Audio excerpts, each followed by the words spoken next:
Hello everyone, welcome to the polity sessions. So ये fundamental rights का 5th part है। इससे पहले 4 पार्ट्स आ चुके हैं, fundamental rights 1, 2, 3, 4 and now this is the 5th part. काफ़ी बड़ा टॉपिक था तो हमें काफ़ी टाइम लग गया इसको कंप्लीट करने में, बट हमने काफ़ी डिटेल में इसको किया है। आज होपफुली हम इस चैप्टर को कम्प्लीटली फिनिश कर देंगे, कुछ भी नहीं छूटा है यहाँ पे। तो let's get started, let's get into the video.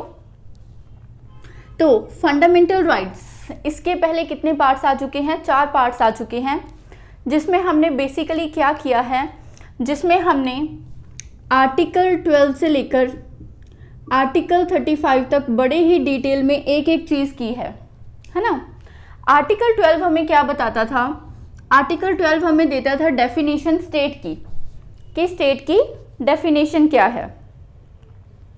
ठीक है, आर्टिकल 12 हमें बताता था स्टेट की डेफिनेशन कि जब हम फंडामेंटल राइट्स में स्टेट की बात करते हैं तो वो स्टेट एक्चुअल में है क्या, किस किस को हम कंसिडर करके एज अ स्टेट मानते हैं। दूसरी बात, हम बात करते हैं आर्टिकल 13 की। तो आर्टिकल 13 बताता है कि ऐसे लॉज जो कि इनकंसिस्टेंट होंगे फंडामेंटल राइट से, वो वॉइड डिक्लेयर कर दिए जाएंगे। यानी ऐसे कानून अगर आप बनाओगे जो कि फंडामेंटल राइट की वायलेशन करेंगे तो उसको हम लीगल या फिर सही नहीं मानेंगे, उसको हम वॉइड डिक्लेयर कर देंगे। उसके बाद हमने नेक्स्ट आर्टिकल 14 से लेकर आर्टिकल 32 तक क्या किए हैं? फंडामेंटल राइट्स किए हैं।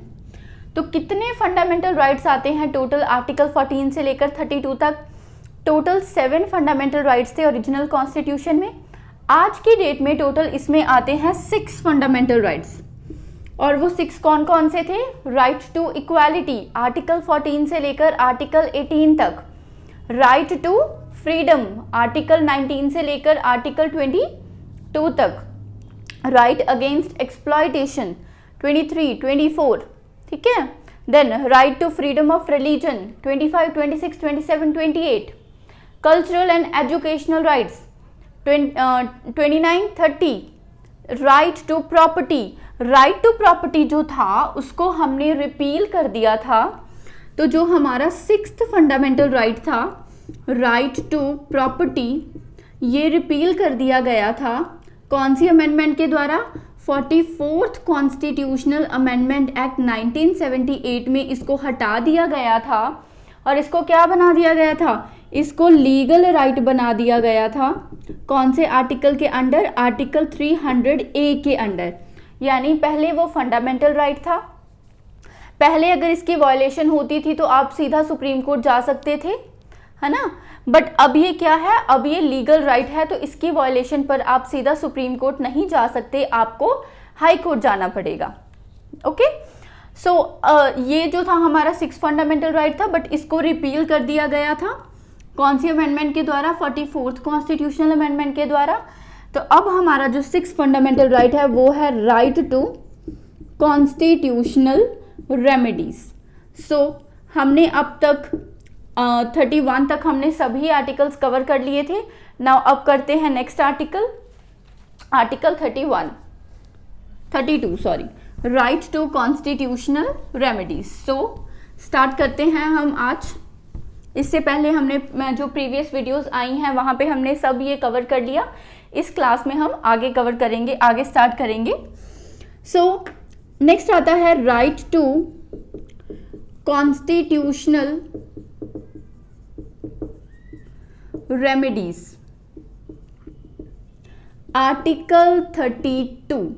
सो अब तक हमने जितने भी फंडामेंटल राइट्स किए हैं, चाहे वो इक्वालिटी वाला हो, चाहे वो फ्रीडम वाला, चाहे वो कल्चरल एजुकेशनल, जितने भी राइट्स किए हैं, वो राइट्स किसको दिए जाते हैं? वो राइट्स दिए जाते हैं सिटीजन को।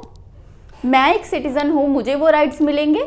किसके अगेंस्ट दिए जाते हैं वो? प्राइवेट इंडिविजुअल के अगेंस्ट भी और स्टेट के अगेंस्ट भी। अब वो राइट्स का होने का तब फायदा है जब वो राइट्स अगर मेरे वायलेट होते हैं तो कोई रेमेडी हो उसके अगेंस्ट। कहने का मतलब, इतने सारे राइट्स तो आपने मुझे दे दिए, बट अब इन राइट्स की मुझे गारंटी कौन देगा? इन राइट्स की सेफ्टी कौन करेगा?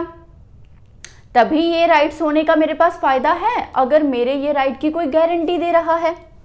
सपोज मेरे पास राइट है, राइट टू इक्वालिटी, कि मैं हर एक सिटीजन इक्वल है, तो अगर मेरे साथ कोई दूसरा व्यक्ति है तो मुझे मेरे पास राइट है कि मैं उस व्यक्ति के इक्वल हूँ, ठीक है, ओके। बट इसकी गारंटी कौन दे रहा है, कौन है जो इस चीज़ की गारंटी लेता है?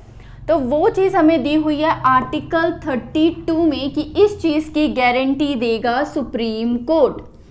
आपको फंडामेंटल राइट्स मिल रहे हैं ऊपर वाले, बट इन केस अगर आपके वो फंडामेंटल राइट्स की वायलेशन होती है, तो आपके उन राइट्स की अगर वायलेशन होती है तो केस कहां पर जाएगा? सीधा सुप्रीम कोर्ट के पास जाएगा।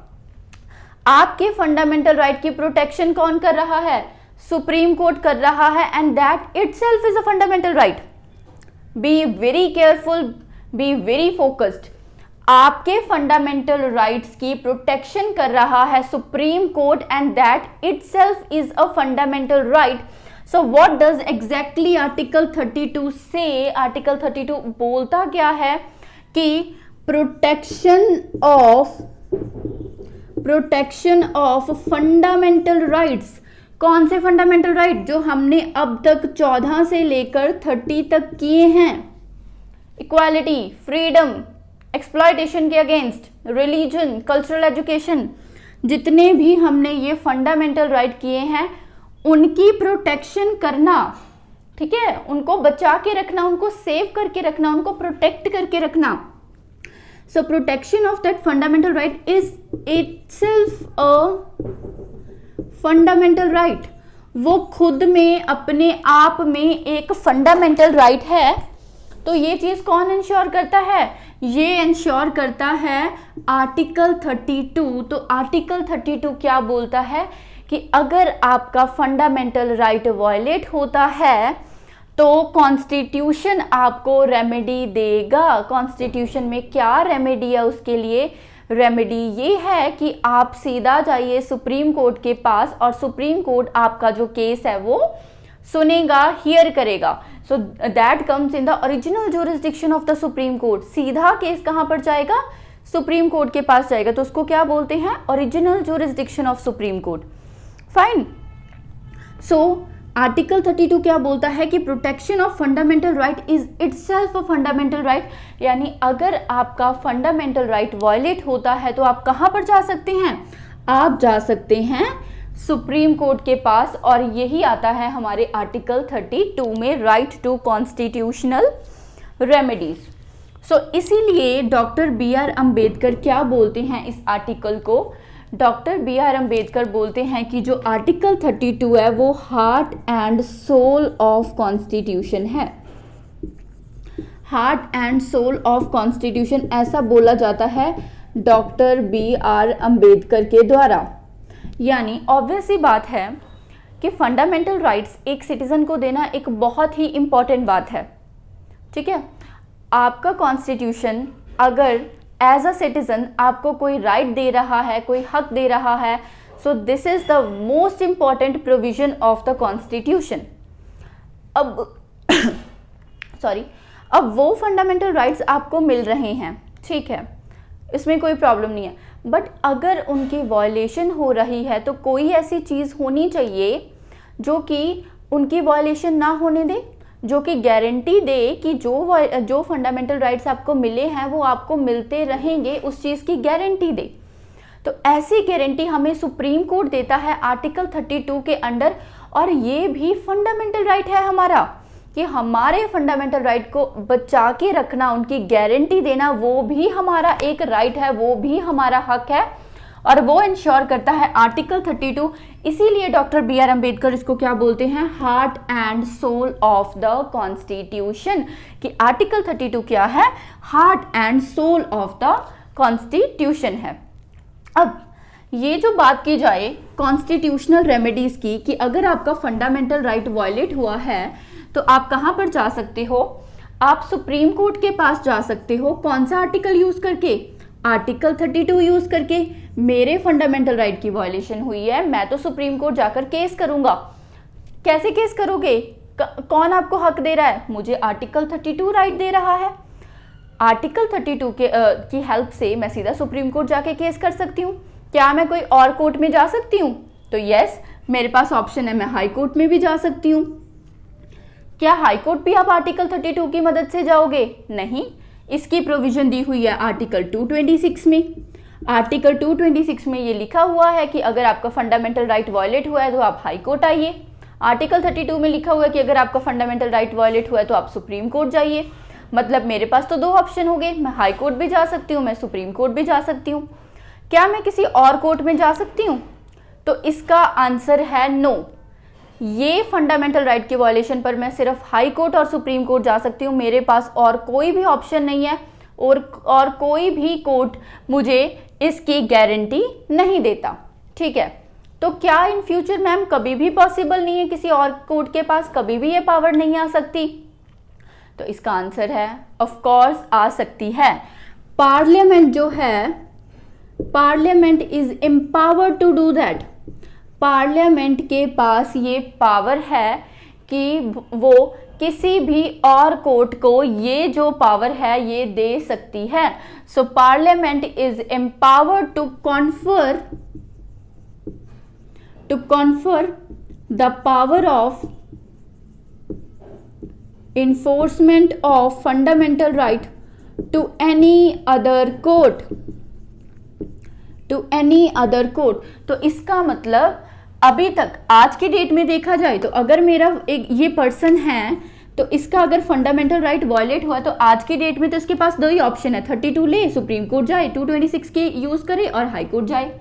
बट इन फ्यूचर अगर वो किसी और कोर्ट के पास जाना चाहे तो अभी के लिए तो उसके लिए कोई प्रोविजन नहीं है।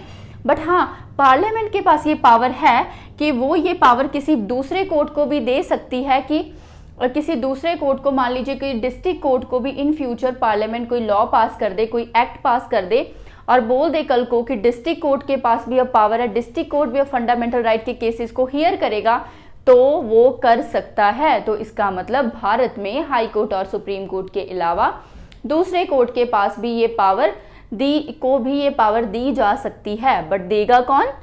पार्लियामेंट देगा। ठीक है, सो नेक्स्ट देखिए। ओके,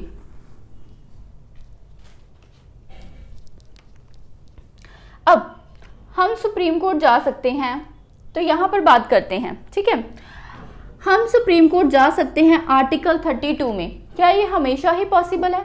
क्या कभी भी ऐसी सिचुएशन नहीं आएगी भारत में कि हम सुप्रीम कोर्ट के पास ना जा पाए? अभी तक तो हमारे पास ये ऑप्शन होता है कि अगर हमारा फंडामेंटल राइट वायलेट हुआ तो हम सीधा सुप्रीम कोर्ट जाएंगे 32 की मदद से। इनके बारे में बाद में बात करेंगे। ठीक है, अभी हम यहाँ पे बात कर रहे हैं आर्टिकल 32 की। तो क्या कभी भी ऐसी सिचुएशन नहीं आएगी कि आपके पास कभी भी ऐसी सिचुएशन नहीं आएगी कि आपका फंडामेंटल राइट वायलेट हो गया और आप सुप्रीम कोर्ट नहीं जा पा रहे? क्या ऐसा कभी हो सकता है? तो बिल्कुल हो सकता है। ऐसा हो सकता है नेशनल इमरजेंसी के टाइम।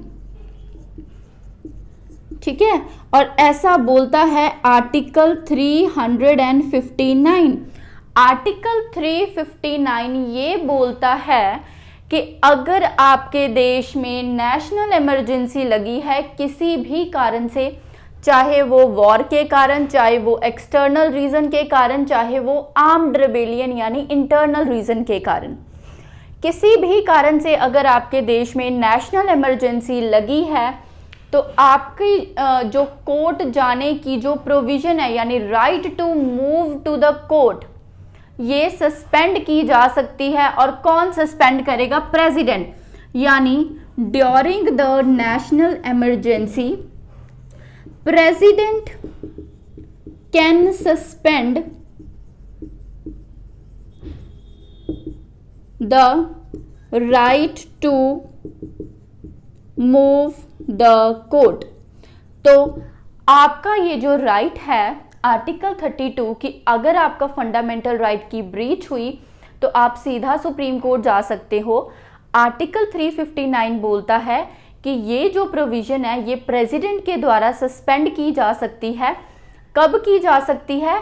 जब क्या हो, देश में नेशनल इमरजेंसी लगी हो। तो आर्टिकल 358, 359 क्या बोलते हैं, इसको डिटेल में तो हम इमरजेंसी के टॉपिक में करेंगे, इमरजेंसी के जो वीडियो आएगी उसमें करेंगे।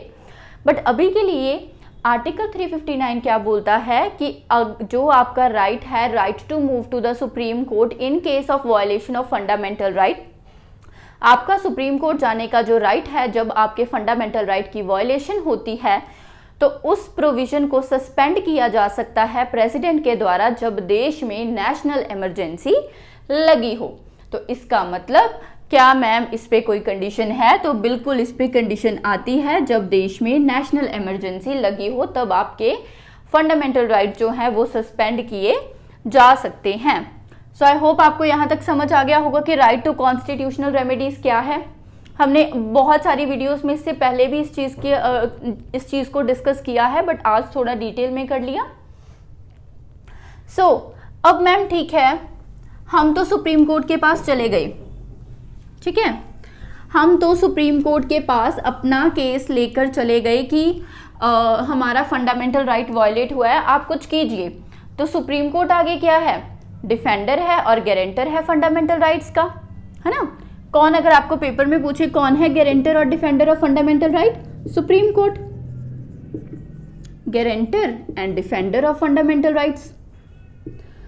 तो क्यों इसको ऐसा बोला जाता है, क्या करता है सुप्रीम कोर्ट, सपोज आपका फंडामेंटल राइट की वायलेशन हुई, आप सुप्रीम कोर्ट के पास गए, यहां तक हमने कर लिया। अब आगे सुप्रीम कोर्ट क्या करता है, आपके फंडामेंटल राइट को बचाने के लिए किस प्रकार से आपको वो गारंटी देता है, तो सुप्रीम कोर्ट आगे क्या करता है, वो रिट्स को इशू करता है। रिट, सुप्रीम कोर्ट के पास कैसी ज्यूरिसडिक्शन होती है, रिट ज्यूरिसडिक्शन होती है। सुप्रीम कोर्ट क्या करता है, जब आप अपना केस लेकर सुप्रीम कोर्ट के पास चले गए तो वो रिट्स को इशू करेगा, ठीक है, आपके फंडामेंटल राइट्स को प्रिजर्व करने के लिए। ओके, सो ये जो रिट ज्यूरिसडिक्शन होती है ये सुप्रीम कोर्ट के पास होती है आर्टिकल 32 के अंडर, और ये हाई कोर्ट के पास होती है आर्टिकल 226 के पास। क्या मैम किसी और कोर्ट के पास है, नहीं है। क्या मैम आगे किसी और कोर्ट के पास हो सकती है, यस हो सकती है। कौन ये उनको पावर दे सकता है, पार्लियामेंट उसको पावर दे सकती है, यानी पार्लियामेंट कल को किसी भी कोर्ट को ये पावर दे सकती है कि अगर किसी का फंडामेंटल राइट ब्रीच हुआ है तो आप जो रिट्स उसके लिए इशू कीजिए और उसके फंडामेंटल राइट को प्रिजर्व कीजिए। ओके, तो आज की डेट में जो रिट इशू करने की जो पावर है या जिसको आप रिट ज्यूरिसडिक्शन बोलते हैं, ये है सुप्रीम कोर्ट के पास आर्टिकल 32 के अंडर और हाई कोर्ट के पास आर्टिकल 226 के अंडर। क्या मैम सभी हाई कोर्ट के पास ये पावर है, तो बिल्कुल ऑल हाई कोर्ट्स, सभी हाई कोर्ट्स के पास ये पावर है, सभी हाई कोर्ट्स रिट्स को इशू करते हैं। क्या मैम शुरू से ही सभी हाई कोर्ट्स के पास ये पावर थी, तो नो, 1950 से पहले, ठीक है, before 1950 high court of Bombay,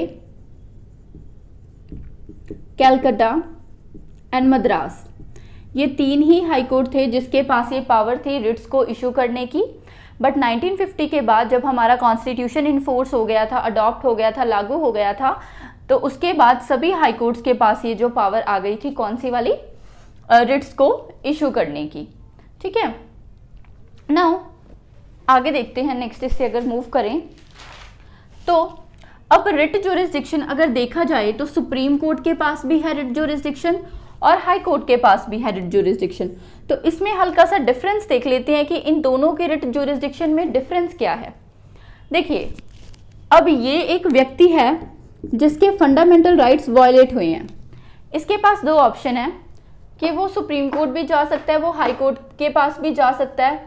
इसका मतलब दोनों ही डिफेंड करते हैं फंडामेंटल राइट को, दोनों ही रिट्स इशू करेंगे, ठीक है। बट अगर मान लीजिए इसका फंडामेंटल राइट वायलेट हुआ है तो ये तो सुप्रीम कोर्ट भी जा सकता है और ये हाई कोर्ट में भी जा सकता है अपना केस लेकर। बट अगर फंडामेंटल राइट की जगह पे कोई लीगल राइट वायलेट हुआ है, सपोज इसका राइट टू प्रॉपर्टी वायलेट हुआ है जो कि आज की डेट में एक लीगल राइट है, तो ये सिर्फ और सिर्फ किसके पास जा सकता है, हाई कोर्ट के पास जा सकता है। इसका मतलब जो सुप्रीम कोर्ट होगा वो सिर्फ किसको डिफेंड करता है, फंडामेंटल राइट को डिफेंड करता है, बट जो हाई कोर्ट है वो किसको भी डिफेंड करता है, फंडामेंटल राइट के साथ साथ लीगल राइट को भी डिफेंड करता है। ओके, नेक्स्ट, अब जो सुप्रीम कोर्ट की जो रिट ज्यूरिसडिक्शन है वो कहाँ पर लागू होगी, थ्रू आउट द कंट्री, यानी एंटायर कंट्री, पूरे देश के ऊपर। अब जो रिट्स, जो ज्यूरिसडिक्शन होगी, सुप्रीम कोर्ट किसके फंडामेंटल राइट को प्रिजर्व करेगा, पूरे भारतवासियों के, थ्रू आउट द कंट्री। जितने भी सिटीजन्स रह रहे हैं, जितने भी नागरिक रह रहे हैं, सभी के फंडामेंटल राइट को कौन प्रिजर्व करेगा, सुप्रीम कोर्ट करेगा। बट इसकी जो ज्यूरिसडिक्शन है वो कहाँ पर होगी, इन इट्स टेरिटोरियल ज्यूरिसडिक्शन। तो अगर मान लीजिए कोई हाई कोर्ट है, ठीक है, किसी भी स्टेट का हाई कोर्ट, मान लीजिए ओडिशा का हाई कोर्ट है, तो वो उसकी ज्यूरिसडिक्शन कहाँ तक रहेगी, ओडिशा तक। छत्तीसगढ़ का हाई कोर्ट है, उसकी ज्यूरिसडिक्शन कहाँ तक रहेगी, छत्तीसगढ़ तक, है ना। इसी तरह पंजाब और हरियाणा हाई कोर्ट है, उसकी ज्यूरिसडिक्शन कहाँ तक रहेगी, पंजाब और हरियाणा तक। तो इसीलिए सुप्रीम कोर्ट की जो ज्यूरिसडिक्शन है वो कहाँ तक रहती है, एंटायर कंट्री के ऊपर, है ना। और जो हमारा हाई कोर्ट होता है उसकी ज्यूरिसडिक्शन कहाँ तक रहती है, उसकी जो टेरिटोरियल ज्यूरिसडिक्शन है वहां तक। Now supreme court must, now देखिए, अगर हम बात करें राइट टू कॉन्स्टिट्यूशनल रेमेडीज की, आर्टिकल 32, इसका क्या मतलब है कि अगर आपका फंडामेंटल राइट वायलेट हुआ है तो आप सीधा सुप्रीम कोर्ट के पास जाइए, है ना। और सुप्रीम कोर्ट के पास जाना ये आप खुद में ही एक फंडामेंटल राइट है। तो इसका मतलब अगर आपका केस सुप्रीम कोर्ट के पास जा रहा है तो सुप्रीम कोर्ट को आपका वो केस डिफेंड करना ही पड़ेगा। सुप्रीम कोर्ट रिफ्यूज नहीं कर सकता अपनी रिट ज्यूरिसडिक्शन को एक्सरसाइज करने के लिए। बट क्या आर्टिकल 226 फंडामेंटल राइट में आता है, नहीं आता। इसका मतलब अगर आप अपना फंडामेंटल राइट का केस लेकर हाई कोर्ट में जा रहे हो तो हाई कोर्ट की ये डिस्क्रिशनरी पावर है, वो आपके केस को सॉल्व कर भी सकता है, नहीं भी कर सकता। बट अगर आप अपना केस लेकर सुप्रीम कोर्ट जा रहे हैं तो वो आर्टिकल 32 में आता है, जो कि एक फंडामेंटल राइट है और फंडामेंटल राइट फॉलो होना ही होना चाहिए। तो इसका मतलब अगर आपका केस सुप्रीम कोर्ट जा रहा है तो सुप्रीम कोर्ट को आपका केस सॉल्व करना ही पड़ेगा। Supreme court cannot refuse to exercise its writ jurisdiction। तो इसका मतलब जो सुप्रीम कोर्ट होगा वो अपनी रिट ज्यूरिसडिक्शन को एक्सरसाइज करने से कभी भी मना नहीं कर सकता। बट इसकी ये कैसी पावर है, डिस्क्रिशनरी पावर है। डिस्क्रिशनरी का मतलब होता है कि उसकी खुद की मर्जी है, हाई कोर्ट की खुद की मर्जी है कि उसने ये जो केस है वो सॉल्व करना है या नहीं करना। हाई कोर्ट आपके फंडामेंटल, इस व्यक्ति के फंडामेंटल राइट वायलेट हुए हैं तो अगर इसके फंडामेंटल राइट वायलेट हुए तो ये सुप्रीम कोर्ट भी जा सकता है, हाई कोर्ट भी जा सकता है।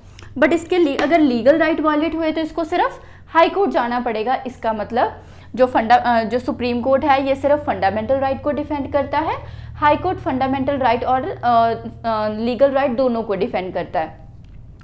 इसकी जो टेरिटोरियल ज्यूरिसडिक्शन है वो पूरे कंट्री के ऊपर होती है, बट इसकी कहाँ पर होती है, सिर्फ अपने अपने टेरिटोरियल ज्यूरिसडिक्शन होती है, यानी अपने अपने एरिया पर होती है, it's on territorial jurisdiction.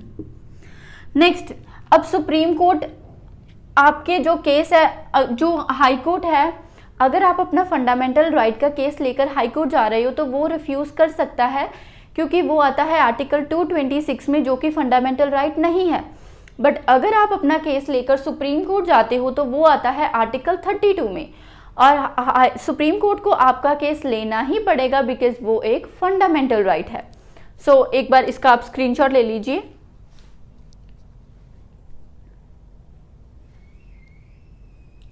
Okay, next देखिए। सो अब आपका केस जो था वो कहाँ पर गया, सुप्रीम कोर्ट के पास गया। आपके साथ किसी ने कोई डिस्क्रिमिनेशन कर दिया कास्ट के बेसिस पर, आर्टिकल 15 की वायलेशन हो गई। आप कहाँ पर गए, सुप्रीम कोर्ट के पास गए।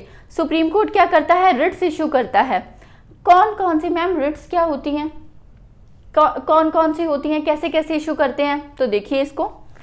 रिट्स जो होती हैं वो टोटल 5 टाइप की रिट्स होती हैं। इसके बारे में हमने प्रीवियस चैप्टर्स में भी डिस्कस किया है, जब हमने सुप्रीम कोर्ट किया था, हाई कोर्ट किया था, तब भी किया था इसको। एक बार और देख लीजिए। तो रिट्स जो होती हैं वो 5 टाइप्स की होती हैं। सबसे पहले आती है habeas corpus, habeas corpus. Second आती है मैंडेमस।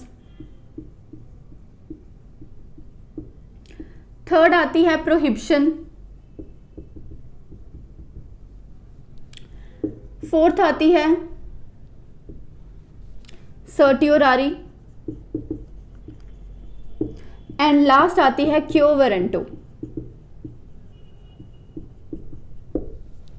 अब मैम ये क्या होती है, सबसे पहले देखिए हैबियस कॉर्पस। तो इसका क्या मतलब होता है, to bring the body of. तो ये बेसिकली किसके लिए होती है, कोई भी पब्लिक अथॉरिटी या फिर प्राइवेट अथॉरिटी जब इलीगल तरीके से किसी व्यक्ति को डिटेन कर लेते हैं, अरेस्ट कर लेते हैं, तो उस समय उसका जो कोई भी फैमिली मेंबर है वो कहाँ पर जा सकता है, सुप्रीम कोर्ट के पास जाएगा और बोलेगा कि मेरा जो फ्रेंड था, सपोज उसका कोई फ्रेंड था वो डिटेन हो गया, तो वो बोलेगा सुप्रीम कोर्ट के में कि जो मेरा फ्रेंड था उसको इलीगल तरीके से डिटेन कर लिया गया है, अरेस्ट कर लिया गया है, तो वो उसके फंडामेंटल राइट की ब्रीच कर रहा है, उसके फंडामेंटल राइट वायलेट हो रहे हैं। तो सुप्रीम कोर्ट क्या करेगा, सुप्रीम कोर्ट हैबियस कॉर्पस की रिट को इशू करेगा। किसके अगेंस्ट इशू करेगा, वो पब्लिक अथॉरिटी के अगेंस्ट जिसने उसको अरेस्ट किया है, या कोई प्राइवेट अथॉरिटी ने किया है तो वो प्राइवेट अथॉरिटी के अगेंस्ट रिट को इशू करेगा। उसका क्या मतलब होगा, उसका मतलब होगा कि आप इसके फ्रेंड को जल्द से जल्द कोर्ट के सामने पेश कीजिए। उसको बोला जाता है habeas corpus, to bring the body of. मेरे फ्रेंड को अगर कोई उठाकर ले गया, कोई पुलिस वाला, तो मैं सुप्रीम कोर्ट में जाऊंगी, बोलूंगी कि मेरे फ्रेंड के फंडामेंटल राइट की वायलेशन हो गई सर, उसको उठाकर ले गए। ठीक है, रीजन हमें बताया नहीं कि क्यों उठाया है, आर्टिकल 20 की वायलेशन, आर्टिकल 22 की वायलेशन, तो रीजन हमें बताया नहीं कि क्यों उठाया है। तो सुप्रीम कोर्ट क्या करेगा, उस पुलिस ऑफिसर के अगेंस्ट रिट इशू करेगा। कौन से रिट, हैबियस कॉर्पस की रिट इशू करेगा और बोलेगा कि उस व्यक्ति को, इसके फ्रेंड को मेरे सामने पेश किया जाए, to bring the body of. तो ये किसके अगेंस्ट होती है, अगेंस्ट इलीगल डिटेंशन, इलीगल नहीं अनलॉफुल डिटेंशन। यानी ठीक है, अगर लॉ बोल रहा है कि ये व्यक्ति ने कोई गलती की है, उसको उठाया जाए, उसको अरेस्ट किया जाए, तो आप कर सकते हैं। बट अनलॉफुल, उसने कोई गलती नहीं की है, अनलॉफुल आप उसको डिटेन कर रहे हो, उसकी डिटेंशन कर रहे हो, तो ये रिट इशू की जाएगी। और ये किसके अगेंस्ट इशू की जाती है, ये किसी पब्लिक अथॉरिटी के अगेंस्ट भी इशू की जा सकती है और किसी प्राइवेट अथॉरिटी के अगेंस्ट भी ये रिट को इशू किया जा सकता है। तो पहली रिट होती है हैबियस कॉर्पस की, दूसरी रिट होती है मैंडेमस की। मैंडेमस का मतलब होता है वी कमांड, वी कमांड। तो इसके नाम से ही पता चल रहा है कि जो कोर्ट होगा, जो सुप्रीम कोर्ट होगा, वो बेसिकली क्या करेगा, कमांड करेगा। किसको कमांड करेगा, अपने नीचे जो बाकी की जो पब्लिक अथॉरिटीज है उनको कमांड करेगा। ये ध्यान रखना है कि कमांड किसको देगा, ऑर्डर किसको देगा, ऑर्डर देगा जो पब्लिक अथॉरिटीज काम कर रही हैं। क्या ऑर्डर देगा कि आप अपने काम को अच्छे तरीके से करिए, आप अपनी ड्यूटीज को अच्छे तरीके से परफॉर्म कीजिए। तो ये जो ऑर्डर दिया जाएगा, ये किसके द्वारा दिया जाएगा, ये कोर्ट के द्वारा दिया जाएगा। यानी कोर्ट देगा ये ऑर्डर, किसको, किसको कमांड करेगा, कोर्ट, कोर्ट कमांड करेगा या फिर कोर्ट ऑर्डर करेगा किसको, पब्लिक अथॉरिटीज को, पब्लिक अथॉरिटीज को। और किसके लिए कमांड करेगा, टू परफॉर्म ड्यूटीज वेल, कि वो अपने ड्यूटीज को अच्छे तरह से परफॉर्म करे, तो इसके लिए कोर्ट ये कमांड करेगा पब्लिक अथॉरिटीज को। अब किन किन लोगों को कोर्ट कमांड नहीं कर सकता अपना काम करने के लिए? पहली बात प्राइवेट अथॉरिटी को। अब कोई प्राइवेट कंपनी है ना, किसी की भी प्राइवेट कंपनी है, अब उस व्यक्ति की मर्जी उसने काम करना है या नहीं करना, कोर्ट क्यों उसको ऑर्डर करेगा कि आप अपना काम अच्छे से कीजिए? अगर वो अच्छे से करेगा तो उसका फायदा है, अगर नहीं करेगा तो उसी का नुकसान है। इसमें दूसरे का क्या जा रहा है? तो प्राइवेट अथॉरिटी को जो कोर्ट है वो नहीं बोलेगा कि आप अपना काम अच्छे से कीजिए। दूसरी बात, गवर्नर या प्रेसिडेंट। अब किसी स्टेट का कोई गवर्नर हो या भारत का राष्ट्रपति हो, सुप्रीम कोर्ट उसको क्यों बोलेगा कि आप अपना काम कीजिए? उनको पता है कि उन्हें अपना काम करना है, बिकॉज वो एक अच्छी लेवल की अथॉरिटीज आती हैं। जो प्रेसिडेंट है, the first citizen of India, chief executive authority होती है, तो उसको जो हमारा सुप्रीम कोर्ट है वो क्यों बोलेगा कि काम कीजिए। देन उसके बाद प्राइवेट को नहीं बोल सकता। Then chief justice of high court, high court के जो मुख्य जज होते हैं, चीफ जस्टिस होते हैं, उनके खिलाफ ये रिट है इशू नहीं की जा सकती। तो इसका मतलब जो दूसरी एक होता है अगर काम आपका डिस्क्रिशनरी हो,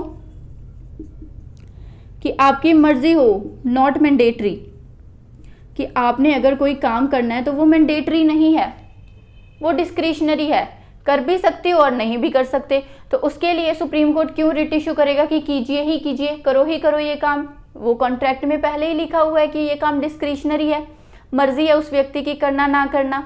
तो इसका मतलब ये जो मैंडेमस रिट होती है, इसका मतलब होता है वी कमांड। यहाँ पर सुप्रीम कोर्ट ये रिट इशू करता है किसी भी पब्लिक अथॉरिटी के अगेंस्ट कि आप अपने ड्यूटीज को अच्छे तरीके से परफॉर्म कीजिए। ये रिट किन के खिलाफ नहीं इशू की जा सकती?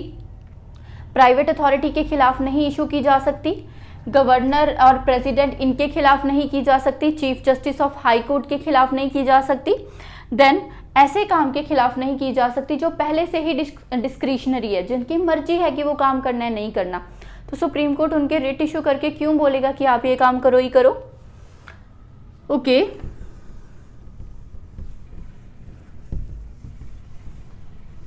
नेक्स्ट देखिए। तो यहां तक हमने कर लिया हैबेस कॉर्पस मैंडेमस। आई होप आपको यहां तक आ गया होगा समझ। थर्ड देखिए, प्रोहिबिशन। तो प्रोहिबिशन क्या होता है? प्रोहिबिशन का मतलब होता है टू फॉरबिड। अब ये भी कौन इशू करता है? ये भी कोर्ट इशू करता है। और किसको इशू करता है? लोअर कोर्ट्स को, यानी हायर कोर्ट इशू करता है लोअर कोर्ट्स को एंड ट्रिब्यूनल्स को।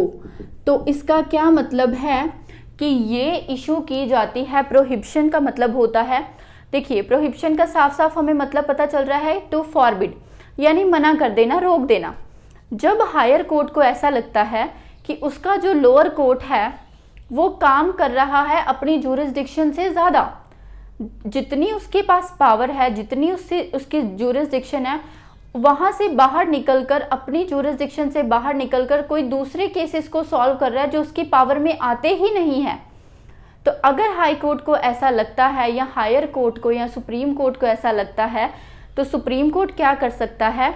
वो कोर्ट के खिलाफ या वो ट्रिब्यूनल के खिलाफ, यानी वो जुडिशियल बॉडी या क्वासी जुडिशियल बॉडी के खिलाफ प्रोहिबिशन की रिट को इशू कर सकता है और उन्हें बोल सकता है कि आप ये केस को मत सॉल्व कीजिए, ये आपकी ज्यूरिसडिक्शन में नहीं आता, इसको छोड़ दीजिए। तो उसको बोला जाता है प्रोहिबिशन। प्रोहिबिशन का मतलब होता है रोक देना। तो जिस प्रकार से हमने मैंडेमस किया था कि वी कमांड, जहां पर जो हायर कोर्ट है वो उनको बोलता है पब्लिक अथॉरिटीज को, लोअर कोर्ट्स को नहीं, पब्लिक अथॉरिटीज को, कि आप अपना काम परफॉर्म कीजिए। वहीं पर प्रोहिबिशन में वो लोअर कोर्ट्स को या ट्रिब्यूनल्स को बोलता है कि आप इस काम को मत कीजिए। यानी ये क्या बता रहा है? एक्टिविटी। तो मैंडेमस क्या डायरेक्ट कर रहा है? एक्टिविटी। और जो प्रोहिबिशन है दैट डायरेक्ट्स इनएक्टिविटी, कि रुक जाइए वहीं पर। उसी प्रकार से नेक्स्ट जो आती है वो आती है सर्टियोरारी। तो सर्टियोरारी का मतलब क्या होता है? To be certified. तो ये जो रिट है ये भी हायर कोर्ट के द्वारा, इसको हाई कोर्ट मत समझ लेना, हायर कोर्ट, ये भी हायर कोर्ट के द्वारा किसको इशू की जाती है? लोअर कोर्ट्स को और ट्रिब्यूनल्स को ही इशू की जाती है। तो प्रोहिबिशन के तरह ही सर्टियोरारी होती है। जब ऐसा लगता है हायर कोर्ट को, सुप्रीम कोर्ट को, कि जो लोअर कोर्ट्स हैं वो अपनी जुरिस्डिक्शन से बढ़कर कोई काम कर रहे हैं, ऐसा कोई काम कर रहे हैं जो उनकी जुरिस्डिक्शन में आता ही नहीं है, तो सुप्रीम कोर्ट बोलते हैं कि ये केसेस को आप सॉल्व नहीं करोगे, ये केसेस को आप मुझे ट्रांसफ़र कर दीजिए। तो इसका मतलब प्रोहिबिशन में वो क्या कर रहा था? रिट इशू करके सिर्फ कोर्ट को बोल रहा था कि आप ये काम नहीं करोगे। सर्टियोरारी में क्या कर रहा है? रिट इशू करके बोल रहा है कि आप ये काम नहीं करोगे, ये काम मैं करूंगा। यानी ये तो सिर्फ क्या था? ये तो सिर्फ एक प्रिवेंशन था, ये तो एक प्रिवेंटिव मेजर था, बट ये क्या है? ये क्यूरेटिव भी है। तो इसका मतलब जो प्रोहिबिशन है वो सिर्फ प्रिवेंटिव मेजर है, वो काम करने से रोकता है हायर कोर्ट लोअर कोर्ट को कि ये आपके काम में, आपके पावर में नहीं आता। सर्टियोरारी उसका क्योर भी बताता है, क्यूरेटिव भी है कि ये आपकी पावर में नहीं आता, इसको मैं कर देता हूँ। सो इसका मतलब अगर ये प्रिवेंटिव है तो ये क्या है? क्यूरेटिव है। तो आई होप आपको यहाँ तक आ गया होगा समझ। नेक्स्ट देखिए, नेक्स्ट आता है लास्ट, क्यो वारंटो। क्यो warranto, now what does this mean? क्यो वारंटो का मतलब होता है बाय व्हाट अथॉरिटी, किस अथॉरिटी से, किस हक से। तो ये सुप्रीम कोर्ट पूछता है किसको? ओके, ऐसी बॉडीज जो कि कॉन्स्टिट्यूशनल बॉडीज होती हैं। कॉन्स्टिट्यूशनल बॉडीज कैसी होती हैं? हमने की थी सारी की सारी बॉडीज। कौन कौन सी होती हैं constitutional bodies? Election commission, finance commission, ठीक है, national commission for SC, national commission for ST, national commission for BC, ये सभी क्या थी? ये सभी थी हमारी कॉन्स्टिट्यूशनल बॉडीज, यूपीएससी, एसपीएससी। तो अगर सुप्रीम कोर्ट को लगता है कि ऐसी बॉडीज में कोई भी व्यक्ति ऐसा बैठा है जो कि वहां पर बैठने के काबिल नहीं है, इतना क्वालिफाइड नहीं है कि वो वहां पर बैठे, तो सुप्रीम कोर्ट उसके खिलाफ ये रिट इशू कर देता है क्यो वारंटो की, कि बाय व्हाट अथॉरिटी, किस अथॉरिटी से, किस हक से आप इस सीट पर बैठे हैं, है ना। और स्टैट्यूटरी बॉडीज, ये कैसी बॉडीज होती हैं? जो स्टैट्यूट से बनी हो, ओके, जो पार्लियामेंट में एक्ट पास हुआ हो और उसके बाद बनी हो, जैसे कि विजिलेंस कमीशन हो गया, नेशनल ह्यूमन राइट कमीशन हो गया।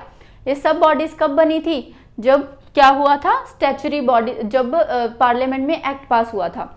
तो कोई भी कॉन्स्टिट्यूशनल बॉडी हो या स्टैट्यूटरी बॉडीज, यानी ऐसी बॉडी जिसका जिक्र संविधान में हो, या फिर ऐसी बॉडीज जिसका जो कि स्टैट्यूटरी बॉडी हो, जो कि पार्लियामेंट में एक्ट से बनी हो, तो ऐसी बॉडीज के खिलाफ सुप्रीम कोर्ट के द्वारा क्या किया जा सकता है? ये रिट इशू की जा सकती है क्यो वारंटो की। अगर आप यहाँ पर ये पोजीशन को होल्ड करके बैठे हो तो आप किस हक से इस पोजीशन को होल्ड करके बैठे हो, किस राइट से आपने ये पोजीशन को होल्ड किया हुआ है। मान लीजिए कोई आईएएस ऑफिसर है, उसने आपके फंडामेंटल राइट को वायलेट कर दिया, ओके, आप गए सुप्रीम कोर्ट के पास और आप वहाँ पर जाके बोल रहे हो कि ये एक आईएएस ऑफिसर था, इसने ऐसा किया मेरे साथ। तो वो क्या करेंगे? वो उसके खिलाफ सुप्रीम कोर्ट क्या करेगा? अब रिट्स इशू करेगा। अब वो देखेगा कि मुझे कौन कौन सी रिट्स इशू करनी है, ओके, तो वहाँ से वो डिसाइड करेगा कि मैं इसके खिलाफ क्यो वारंटो की रिट इशू करता हूँ। कि आप पहले तो ये बताइए कि आप कौन सी अथॉरिटी पे यहाँ पर बैठे हैं, क्या आपके पास उतनी क्वालिफिकेशन है कि आप यहाँ पर ब्यूरोक्रेट बन सको। तो ऐसी रिट्स हैं जो वो सुप्रीम कोर्ट इशू करता है। तो टोटल कितनी रिट्स हमने कर ली अब तक? Habeas corpus, mandamus, prohibition, certiorari, क्यो वारंटो। हैबियस कॉर्पस, अगर किसी ने इलीगली किसी को डिटेन कर लिया अनलॉफुली तो उसके खिलाफ होगी। मैंडेमस, अगर कोई नीचे पब्लिक अथॉरिटी अच्छे से काम नहीं कर रही तो सुप्रीम कोर्ट उसके खिलाफ इशू करेगा। प्रोहिबिशन, अगर कोई नीचे वाले जो कोर्ट्स हैं, है ना, बस याद रखना है कि किसके अगेंस्ट होती है। जो प्रोहिबिशन होती है सर्टियोरारी, ये कोर्ट्स के अगेंस्ट होती है। जो मैंडेमस होती है वो किसी भी पब्लिक ऑफिशियल के अगेंस्ट। जो क्यो वारंटो होती है वो सिर्फ कॉन्स्टिट्यूशनल बॉडीज और स्टैट्यूटरी बॉडीज के अगेंस्ट। और ये जो हैबियस कॉर्पस होती है ये किसी के भी अगेंस्ट होती है, पब्लिक प्राइवेट दोनों के, ओके, तो प्रोहिबिशन जब होती है वो बोला जाता है लोअर कोर्ट्स को कि आप ये काम मत कीजिए, रोकना उनको। सर्टियोरारी, आप ये काम मत कीजिए, रोकना, और साथ में क्योर बताना कि हम कर देते हैं। क्यों वारंटो, आप क्यों बैठे हो इस पोस्ट पे, कौन सी अथॉरिटी से, कौन से हक से। सो ये आता है क्यों वारंटो। सो इसके साथ हमारा जो रिट्स है वो भी कंप्लीट होता है और आर्टिकल 32 भी कंप्लीट होता है। तो आर्टिकल 14 से लेकर आर्टिकल 32 तक हमने अच्छी तरीके से सभी फंडामेंटल राइट्स को कवर किया है।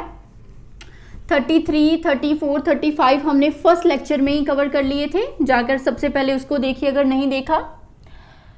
नाउ यहाँ पर नेक्स्ट जो बात की जाए तो अब ये लास्ट टॉपिक है फंडामेंटल राइट्स का। कुछ एक्सेप्शंस आती हैं फंडामेंटल राइट्स में, यानी कुछ ऐसे कानून रखे गए हैं जो कि एक तरीके से फंडामेंटल राइट की वायलेशन भी करते हैं, बट इनको रखा ही इस प्रकार से गया है कि अगर चाहे ये फंडामेंटल राइट की वायलेशन करें बट फिर भी हम इनके अगेंस्ट जाकर कोर्ट में नहीं बोल सकते, क्योंकि ये भी हमने एक फंडामेंटल राइट बना दिया। कैसे? आर्टिकल 3 आर्टिकल्स आते हैं, article 31A, article 31B, article 31C। Article 31 में हमने 5 लॉज रखे हुए हैं। कुछ किस प्रकार के 5 लॉज रखे हुए हैं? लैंड रिफॉर्म से रिलेटेड, या फिर एग्रीकल्चर से रिलेटेड, या फिर acquisition of states. Acquisition of states, state को किसी को एक्वायर करना, एक्विजिशन ऑफ स्टेट हो गया, किसी स्टेट को एक्वायर करना। Then management of property by state, कि हम जो हमारी स्टेट है वो किस तरह से किसी प्रॉपर्टी को मैनेज करेंगी। सो ऐसे कुछ 5 लॉज हैं जो हमने आर्टिकल 31A में रखे हुए हैं। तो आर्टिकल 31A क्या बोलता है कि ये जो 5 लॉज हैं, ठीक है, अगर इनमें से कोई भी लॉ लागू होता है तो हम ये नहीं मानेंगे कि ये आपके फंडामेंटल राइट को ब्रीच कर रहा है। अब यहाँ पर एक लॉ आता है management of property by the state. मान लीजिए आपकी कोई प्रॉपर्टी है, वहाँ पर कोई ज़मीन है, वहाँ पर कोई सरकारी बिल्डिंग बननी है, तो अब जो स्टेट होगी वो आपसे वो ज़मीन को एक्वायर कर सकती है। अब वहाँ पर आप जाकर ये नहीं बोल सकते कि ये तो मेरा फंडामेंटल राइट है, आप मेरी प्रॉपर्टी कैसे लेकर जा सकते हो, आप तो मेरे राइट को ब्रीच कर रहे हो। तो ये बोला गया है आर्टिकल 31A में कि जो आपकी स्टेट है उसके पास ये राइट है कि वो आपकी प्रॉपर्टी को ले सकता है आपसे, बट आपको क्या करना पड़ेगा, उसको कंपनसेशन देनी पड़ेगी, आपको उतने पैसे सरकार को देने पड़ेंगे। तो सरकार अगर आपकी प्रॉपर्टी को ले रही है और वहाँ पर कोई सरकारी बिल्डिंग बना रही है तो उतनी ज़मीन का पैसा सरकार आपको देगी, आपको कंपनसेशन देगी, है ना। बट आप वहाँ पर ये नहीं बोल सकते कि ये तो मेरे फंडामेंटल राइट ब्रीच हो गया। क्यों नहीं बोल सकते? बोलने को तो बोल सकते हो, बट ये चीज़ को इंश्योर किया हुआ है आर्टिकल 31A में। 5 में से एक ये लॉ है, तो टोटल 5 लॉज ऐसे दिए हुए हैं कि अगर ऐसा होता है तो आप सीधा सुप्रीम कोर्ट नहीं जा सकते कि मेरे फंडामेंटल राइट्स ब्रीच हो गई, ठीक है। ऐसा नहीं होता, बिकॉज आर्टिकल 31A उनको प्रिजर्व करके रखता है। ओके, सो इसको आर्टिकल 31A क्या बोलता है? Saving of laws, saving of laws. तो वो क्या करता है? इन कानूनों को बचाता है। किससे बचाता है? इस चीज़ से बचाता है कि कहीं आप ये चीज़ लेकर कोर्ट में ना चले जाओ कि ये तो मेरे फंडामेंटल राइट को वायलेट कर रहा है। तो इस चीज़ से बचाता है। कौन बचाता है? Article 31A। ओके, नेक्स्ट देखिए article 31B। Article 31B basically क्या बोलता है? Validation of certain acts and regulations.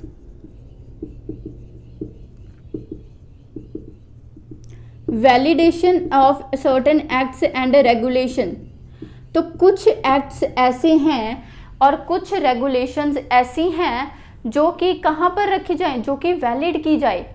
ये कौन बोलता है? आर्टिकल 31B बोलता है। आर्टिकल 31B बोलता है कि पार्लियामेंट कुछ ऐसे कानून बनाती है जो कि कहने को फंडामेंटल राइट को ब्रीच कर सकते हैं, बट हमें वो राइट्स चाहिए ही चाहिए हमारे कानून में, हमें वैसे कानून चाहिए हमारे देश को आगे बढ़ाने के लिए। तो इसलिए हम उन राइट्स को और उन लॉज को वैलिड मानेंगे। तो वो बोले कि ऐसे लॉज को आप कहाँ पर रख दो? 9th शेड्यूल में रख दो, अगर आपने शेड्यूल वाली वीडियो देखी होगी। तो इसका क्या मतलब है? देखिए, जब हमारा भारत आज़ाद हुआ था तो उस समय पर एक सिस्टम चलता था, ज़मींदारी सिस्टम, जिसमें क्या होता था, बहुत सारी ज़मीन एक ज़मींदार के पास होती थी और बाकी लोग उसके अंडर काम करते थे। तो जो बाकी लोग काम करते थे, अब उससे क्या होता था कि एक जो ज़मींदार था उसके पास अगर इतनी ज़मीन है तो वो पहली बात उसकी प्रोडक्टिविटी पर इतना फोकस नहीं करता था। दूसरी बात, उसकी वजह से जो गरीबी थी भारत में वो काफ़ी बढ़ रही थी। ओके, तो क्या हो रहा था उसकी वजह से, अब एक इसका सल्यूशन था कि जो ज़मीन ज़मींदार के पास थी वो क्या करें, डिवाइड करके उसके नीचे जो लोग काम कर रहे हैं उनको थोड़ी थोड़ी डिस्ट्रीब्यूट कर दें। अब उससे क्या फ़ायदा होगा कि एक तो प्रोडक्टिविटी बहुत अच्छी हो जाएगी। अब मान लीजिए एक व्यक्ति है जिसके पास 100 एकड़ ज़मीन है और दूसरा व्यक्ति है जिसके पास 2 एकड़ ज़मीन है। तो जिसके पास 100 एकड़ ज़मीन है वो 2 एकड़ की परवाह नहीं करेगा, ठीक है, बट जिसके पास है ही 2 एकड़ वो तो उसमें से ट्राई करेगा ना कि मैक्सिमम प्रोडक्शन की जाए। तो इसलिए अगर मैक्सिमम प्रोडक्शन होगी तो भुखमरी भी ख़त्म होगी। ओके, दूसरी बात, जो पॉवर्टी है वो भी कम आएगी। तो इसलिए जो ज़मीन थी ज़मींदार से लेकर वो उसके नीचे जो लोग काम कर रहे थे उनमें बांटनी थी, बट ये अब फंडामेंटल राइट की ब्रीच कर रहा था ज़मींदार की। ज़मींदार बोल सकता था कि ये तो मेरा फंडामेंटल राइट ख़राब हो रहा है, इससे तो उसकी वॉयलेशन हो रही है, आप मेरी ज़मीन दूसरों को कैसे दे सकते हैं। ओके, तो इसीलिए बोला गया कि अब सरकार ने सोचा कि हमें इसमें कोर्ट की इंटरफेरेंस तो चाहिए ही नहीं। ओके, हमें ये कानून देश में लेके आना है अपने देश को बढ़ाने के लिए। हमें पता है ये ज़मींदार के फंडामेंटल राइट को ब्रीच करता है। अगर फंडामेंटल राइट को ब्रीच करेगा तो फंडामेंटल राइट का गारंटर सुप्रीम कोर्ट आकर यहाँ पर पहुँचेगा और बोलेगा कि आप ऐसा नहीं कर सकते, बट हमें तो ऐसा करना है। तो वो बोले कि हम एक ऐसा शेड्यूल बनाएंगे, 9th शेड्यूल, जिसमें हम ऐसे कानून रखेंगे जिनमें हमें सुप्रीम कोर्ट की इंटरफेरेंस चाहिए ही नहीं।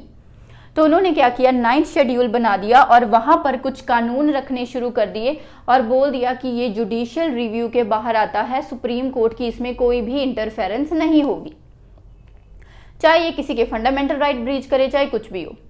बट इनिशियली सरकार ने क्या किया, यहाँ पर 13 लॉज रखे, बट आज की डेट में यहाँ पर टोटल 282 लॉज हैं। यानी अब गवर्नमेंट क्या कर रही थी, कोई भी कानून बनाती थी 9th शेड्यूल में, कोई भी कानून बनाया 9th शेड्यूल में, क्योंकि पता था सुप्रीम कोर्ट तो आएगा नहीं बीच में इंटरफेयर करने के लिए। बट 2007 में सुप्रीम कोर्ट ने क्या बोला, IR कोलियो केस था, तो सुप्रीम कोर्ट ने उस केस में बोला कि आपने 24 अप्रैल 1973 जब केशवानंद भारती केस का फैसला आया था, केशवानंद भारती केस का जब फैसला आया था 24 अप्रैल 1973, तो उस समय से पहले जो भी आपने लॉज 9th शेड्यूल में डाले थे वो जुडिशियल रिव्यू के अंडर नहीं आते, कोर्ट की उस केसेस में कोई दखल अंदाजी नहीं। बट 24 अप्रैल 1973 जब केशवानंद भारती केस का फैसला आ चुका था, उसके बाद आपने जितने भी केसेस हमारे 9th शेड्यूल में डाले हैं वो सभी के सभी जुडिशियल रिव्यू में आते हैं। यानी कोर्ट की अब यहाँ पर दखल अंदाजी है। देखिए, जब 9th शेड्यूल में की शुरुआत हुई तब तो गवर्नमेंट ने उसमें सिर्फ 13 लॉज डाले थे, बट धीरे धीरे गवर्नमेंट क्या करती थी, कोई भी केस होता था उसको 9th शेड्यूल में डाल देती थी, क्योंकि उसको पता था वहां पर कोर्ट की कोई दखल अंदाजी नहीं है। बट ऐसे करते करते जो गवर्नमेंट थी वो उसका थोड़ा गलत फ़ायदा उठाने लगी थी। तो फिर 2007 में सुप्रीम कोर्ट ने ये फैसला दिया 2007 में कि हम एक डेट फिक्स करते हैं, हम डेट फिक्स करते हैं 24 अप्रैल 1973। मैम यही क्यों फिक्स की? क्योंकि यहाँ पर एक बहुत ही इंपॉर्टेंट केस सॉल्व हुआ था, केशवानंद भारती का केस। तो उस केस के पहले जो जो लॉ आपने 9th शेड्यूल में डाल दिए उसमें कोर्ट की कोई दखल अंदाजी नहीं है, वो जुडिशियल रिव्यू के अंडर नहीं आते। बट उसके बाद जो आपने लॉज डाले हैं वो सभी कहाँ पर आएंगे? जुडिशियल रिव्यू के अंडर आएंगे। तो अब भी 9th शेड्यूल में बहुत सारे केसेस हैं जो कि कहाँ पर पड़े हुए हैं, जो कि 24 अप्रैल 1973 से पहले आए थे, जो कि 9th शेड्यूल में पड़े हुए हैं और उन पे कोर्ट की बिल्कुल भी दखल अंदाजी नहीं है। तो ऐसे कुछ केसेस हैं जो कि फंडामेंटल राइट के को थोड़ा बहुत अफेक्ट कर सकते हैं, बट उनको इनवैलिड नहीं डिक्लेयर किया जा सकता। क्यों नहीं किया जा सकता? क्योंकि उन लॉज को बचा के रखता है आर्टिकल 31B। आर्टिकल 31B बोलता है कि जो भी लॉज 9th शेड्यूल में पड़े हैं उनको आप इनवैलिडेट नहीं कर सकते, वो लॉज वहां पर रहेंगे। जिस प्रकार से आर्टिकल 31A इन 5 लॉज को बचाकर रखता था, उसी तरह से आर्टिकल 31B किसको बचाकर रखता है? बाकी कानूनों को जो कि 9th शेड्यूल में पड़े हुए हैं। नेक्स्ट आता है आर्टिकल 31C। ये क्या होता है? Basically saving laws by directive principles, by directive principles. तो उसका क्या मतलब है कि इसकी एक एग्जांपल ले लेते हैं। फॉर एग्जांपल, अब डायरेक्टिव प्रिंसिपल डीपीएसपी क्या होते हैं? डीपीएसपी कोर्ट में तो इन्फोर्सिएबल नहीं होते। अगर डीपीएसपी वायलेट हो गया तो ऐसा नहीं है कि आप कोर्ट जा सकते हो। अब आपका फंडामेंटल राइट वायलेट हुआ तो आप सीधा जा सकते हो कोर्ट में। डीपीएसपी वायलेट हुआ तब तो आप कोर्ट में नहीं जा सकते, ऑब्वियस सी बात है। तो यहाँ पर ये क्या होता है, सपोज अब कोई स्कीम्स आती हैं, मान लीजिए जो फूड सिक्योरिटी की स्कीम आती है कि जो आटा दाल दिया जाता है, अब वो हर इंसान को तो दिया नहीं जाता, सिर्फ एक पर्टिकुलर सेक्शन को दिया जाता है, एक पुअरर सेक्शन को दिया जाता है, वीकर सेक्शन को। तो वहाँ पर जाकर अगर मैं ये बोलूँ कि मुझे आटा दाल नहीं मिल रहा इस स्कीम के अंडर, तो मेरे आर्टिकल 14 की वायलेशन हो रही है। राइट टू इक्वालिटी नहीं है सर। मेरे घर में ये लोग ये काम करते हैं, इनको आटा दाल मिल रहा है, मुझे नहीं मिल रहा है। ये भी ह्यूमन है, मैं भी ह्यूमन हूँ, ये भी नागरिक है, मैं भी नागरिक हूँ।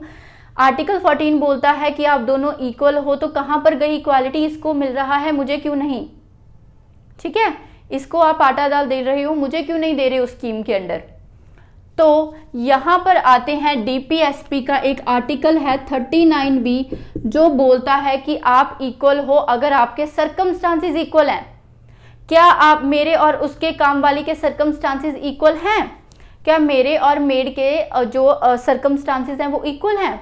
नहीं। क्या हमारी फाइनेंशियल स्टेटस इक्वल है? नो। क्या हमारी इकोनॉमिकल स्टेटस इक्वल है? नहीं। तो आपको हम उसके बराबर तब मानेंगे जब आपके सर्कमस्टांसेस इक्वल होंगे। Equal protection of law. Okay, तो यहां पर ये बोला जाता है कि जहां पर आर्टिकल 31C का इस्तेमाल होगा ना, आर्टिकल 14 वहां पर नहीं रहेगा। तो ये एक एक्सेप्शन आती है, where article 31C, when article 31C comes in, article 14 goes out। तो जब आपका आर्टिकल 31C आएगा, आर्टिकल 14 चला जाएगा। अगर आपका आर्टिकल 31C बात कर रहा है कि आप दोनों लोग अगर बराबर हो, आपके सिचुएशन बराबर है, आपके सर्कमस्टांसेस बराबर है, तभी हम आपको बराबर मानेंगे, तभी हम आपको इक्वल ट्रीट करेंगे।